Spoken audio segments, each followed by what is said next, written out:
সকাল থেকে কাজ করতে করতে হিমশিম খেয়ে যেতে হয়। তো আমারও সেই একই অবস্থা, প্রত্যেকটা ঘরের মেয়ে বউদেরই একই অবস্থা। কী আর করা যাবে, আমাদের তো প্রত্যেক দিনের কাজ করতেই হবে, তাই না?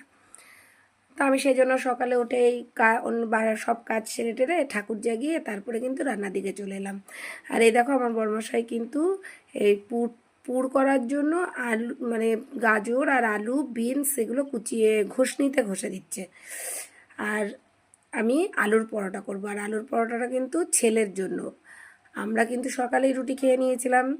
আমার মানে কর্তামশাইকে, ওর তো তাড়াতাড়ি খেতে দিতে হবে, তো সেজন্য আগেই কিন্তু রুটি করে আমরা দুজনে খেয়ে নিয়েছিলাম। আর ছেলে যেহেতু একটু পরে খায়, বেলার দিকে 12টা সাড়ে 12টায় খায়, তো সেই জন্য একটু পরে আমি আবার আলুর পরোটা করেছিলাম।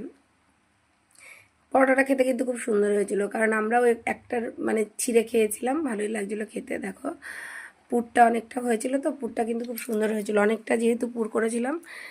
তো আলুর পরোটা করার মানে মাছ আনার পরে কিন্তু আমি পরোটাটা করেছি।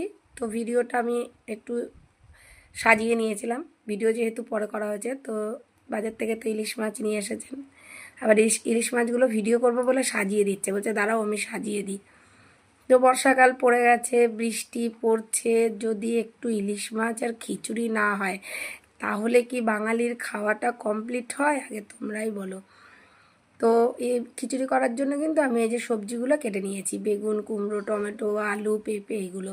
আর এগুলো কিন্তু আমি একটু ভেজে নেবো। আর এদিকে ঝিঙে কেটেছিলাম, কিন্তু ঝিঙেটা রান্না করিনি, ফ্রিজে রেখে দিয়েছি। তারপরে উনি তো মাছ ধুচ্ছেন, এই যে ইলিশ মাছ। মাছ কিন্তু ও খুব ভালো ধোয়, খুব পরিষ্কার করে ধোয়, আমার থেকেও ভালো।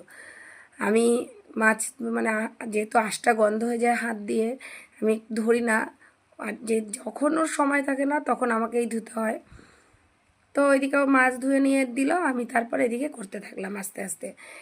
ওর দিকে কিন্তু আমি খিচুড়িটা করেছিলাম মুসুরির ডাল, মটর ডাল আর মুগ ডাল দিয়ে। মুগ ডালটা ভেজে নিয়ে সিদ্ধ বসিয়ে দিলাম, আর আরেকটা কড়াই বসিয়ে আমি কিন্তু এই যে সবজিটা ভেজে নিলাম। তো পুরো রান্নার প্রসেসটা দেখালাম না। তো সবজি টবজি হয়ে গেলে চাল আর মুসুরির ডাল ধুয়ে রেখেছিলাম, সেটাকেই সেদ্ধ বসিয়ে দিয়ে আর এদিকে কড়াইতে একটু জিরে ভেজে নিচ্ছিলাম। যেহেতু খিচুড়িতে দিতে হবে জিরে ভাজা, ভাজা জিরে দিলে সেন্ট ভালো হয়। আমি কিন্তু খিচুড়ি তেমন একটা ভালো পারি না, আমাদের উনি আমাকে বলে বলে দিলেন, বললেন এইভাবে করো এইভাবে করো। কিন্তু খিচুড়িতে কত পরিমাণে জল লাগে, অত বড় কড়াইতে দিয়েছি, তারপরেও আমি দুবার জল গরম করে করে আমাকে দিতে হয়েছে। খিচুড়িটা এতটাই টাইট হয়ে গেছিলো। আর ওই যে ভাজা জিরে আর তার সাথে একটু গরম মশলা মিক্সড করে দিয়ে দিলাম, উপর দিয়ে